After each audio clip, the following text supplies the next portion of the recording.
Hello and welcome to Craft with Sarah. In this video, I'm going to show you how to make this beautiful St. Patrick's Day wreath out of cardstock.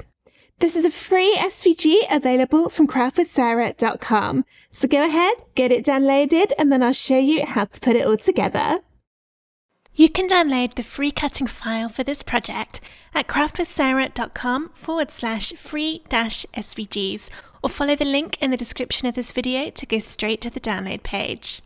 The download comes in a zip folder and you need to unzip this before you can upload the files into Cricut Design Space. Once you've downloaded and unzipped the folder, it's time to get the file into Cricut Design Space.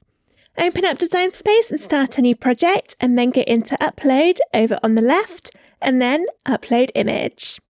You can then either click Browse to find the file on your computer, or drag and drop it in. Make sure you choose the unzipped version of the folder, and then the file to upload is the one which starts SVG in the file name.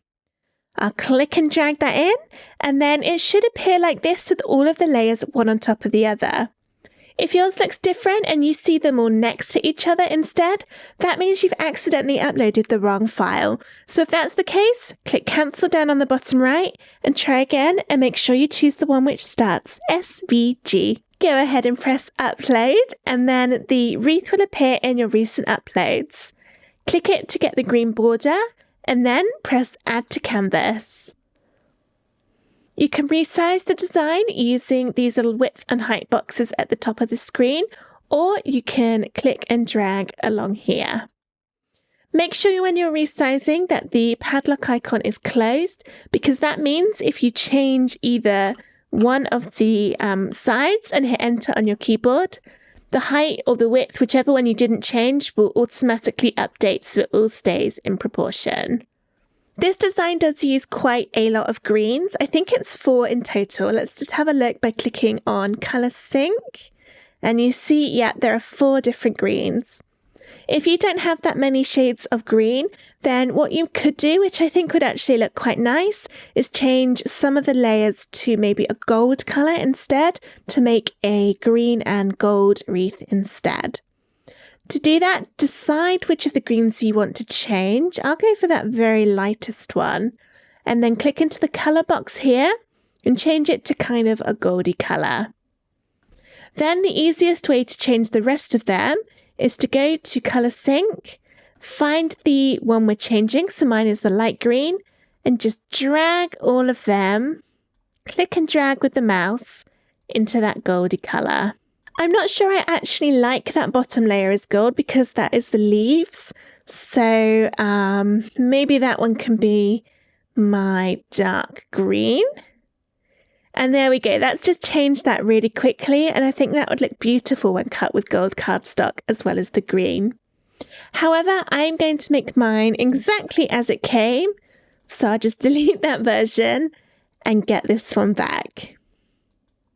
There's nothing else you actually need to change, so I'm just going to go into Make It. Actually, I'm just going to set my size first. I think I'll do mine 6.5 inches wide, and then go to Make It. And this separates out all of the colours. You can change the paper size in here, and you will need to do that for every single colour. And you can also click and drag things about on the screen to move them. Just make sure nothing overlaps when you're changing the position. And this is really great for using up less of your cardstock, which means you'll have more left over for another project another day. So go ahead, get everything looking exactly as you want it to. Press continue to connect to your Cricut machine. Get everything cut out from cardstock following the on-screen instructions, and then I'll show you how to stick it together. Here are all the layers of my St. Patrick's Day wreath cut out, and I've cut this quite small. You can see it's only about the size of my hands, because this one I actually wanted to put in a frame, and so I had to make sure it was going to fit. So it's going to be a little bit small and fiddly to get the glue in some of these sides, but we can do it. We're going to be sticking it together with a combination of glue and foam squares. The glue I'm using is called Collall. I really like it because it doesn't bend or wrinkle the cardstock like other glues can do. And then I put it into these needle tip applicator bottles. And these are going to be absolutely life-saving for getting the glue around these tiny borders. The foam squares I'm using are from Dot & Dab, but any foam squares or foam pads will do. But if they're really big, then you just might need to cut them smaller with a pair of scissors. As with all my layered designs, we're going to start at the bottom and work upwards. So I'll move all of these apart. Ooh, I'm going to try and keep all those little ones vaguely in place. And then I'm left with my bottom two layers, which are these two. And this layer on top is going to be stuck with some foam squares. So let's turn this upside down and bring in my foam. I've got a cardigan on with quite baggy sleeves, so it's not ideal for crafting on camera because it's probably all you're going to be able to see. But it's cold in here. I've had to turn the heating off so you can't hear the boiler on the video. So I'm keeping my jumper on. That is my compromise. It's warming up a little bit here in the UK though. Not quite as cold as it was. And we haven't had any snow, touch wood, at least where I am, yet. Normally that comes in February. Okay, so I'm putting my foam on, and as well as going around the edge, I have put a few little bits in the middle too to give it some stability to make sure it's going to stick really, really nicely and firmly. And now I can peel the tops off of my foam to reveal the stickiness underneath.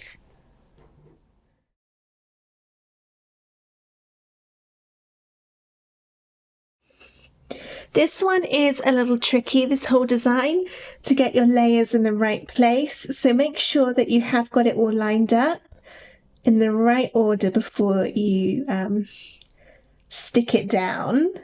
So I think that's right. I'm kind of judging it based on this little shamrock down here. And that looks right. You can refer back to the design in Design Space if you're not 100% sure. The next layer is this one, which goes like that. And this one, I think I'm going to use my foam for as well. You could glue it, it's up to you. But I want quite a bit of dimension here, so go for the foam. I'm not even going to try and get my foam in the thin borders of these ones. So I'll just make sure there's lots around it so it's going to get a good stick. Put a little bit in there because my card's creased a little bit.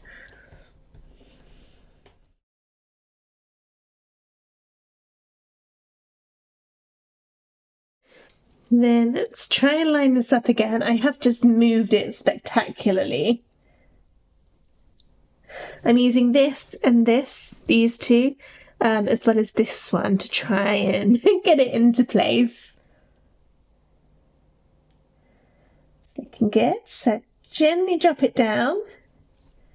Check I'm happy, which I am. And then push to get all of those foam pads stuck. Alright, my next layer is this one, which is going on here. Again, I think I could probably get away with the foam squares on this one. There's enough sort of solid bits of green, I think, to hold up the rest of the design where it's thin.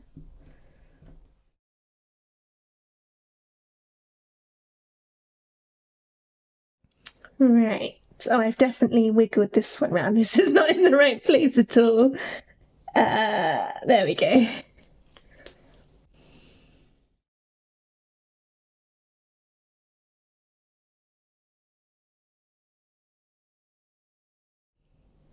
That's better. Right.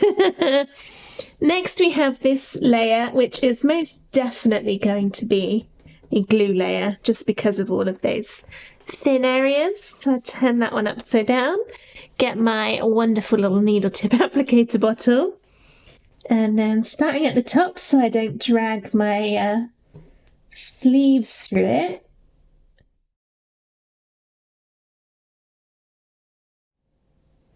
I'm just putting on the smallest amount of glue because I don't want there to be so much that it will smush out the sides when I try and put it on my design. And I'm going around this way because I'm left-handed, so I don't want to be dragging my arm over the bits that I've already done. This glue does dry quite quickly, so I'm sort of a little bit conscious that I need to be quick. There. And then watch me fail at lining this up. Sometimes it's good to do designs that are a challenge, especially when you make them small like I've done here. Extra hard. That went on much easier than I thought. I'm pressing it down really gently because, as I said, I don't want that glue to smush out because I don't want to be able to see any glue marks. So that's just going to dry on there for me, and then I can add the little shamrocks and the four-leaf clover to the top. These ones I'm going to use foam for, and one little piece on each one should be absolutely fine.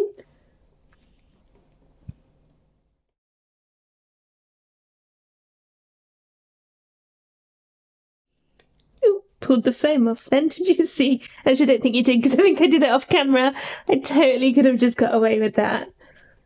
Oh well. There's number 4. And then finally, last but not least, number 5. So here is my wreath all made up. It's got it's got lots of lovely dimension in it, is what I was trying to say, from all of that foam. And it's looking very nice. And of course you could use it just like this, but I'm going to put it into a frame. I've already created a base to go in my frame, and if you'd like to know how to do something like this, then I'll drop the link in the description to another video which shows how you can design your own frame backgrounds. I've done my special trick, which I'll show you in that other video, of scoring where I'm going to stick the layered design, so I know exactly where to put it. I know you actually cannot see that at all, but I promise the outline of it is scored on there.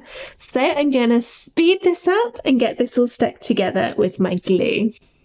Just realised I actually scored it on this side, not that side. I don't know which one to use now. So I've got this one, which is the nice flowers, or the polka dots. Polka dots, flowers. Oh, that is tough. Whichever one I choose, I'm going to wish I did the other one. Leave me a comment. Which one do you want me to use? I know that I'll have done it by the time I see your comments, but it'll be interesting to see if you agree. Because this is the side I've scored, I'm going to have to go with this one. Alright. If you're confused what I mean when I say that it's been scored, just check out that other video. It will explain everything.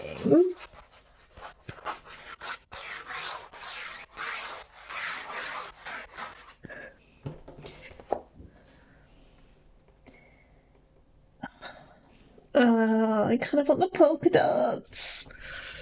Too late now, I've committed. Committed to this one. Which way round do these flowers go? Don't think it actually matters. I'll go for that way. Alright, so then this is the one with my layered design scored on, and the top should be this side? Nope. I know the top's the one with that big shamrock on it, so I'm just trying to work out which way round that is. I've now looked at all the sides and it hasn't lined up, so we're going well. Here, this is how it will be done. So this is my top. Now I know which way to stick it.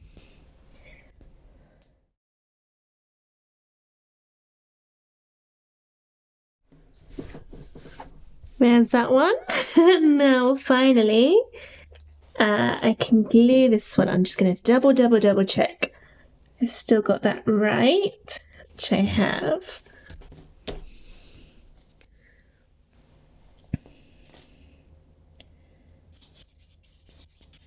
I'm going to add quite a lot of glue to this because I don't want it to fall off once it's in the frame. It is quite heavy.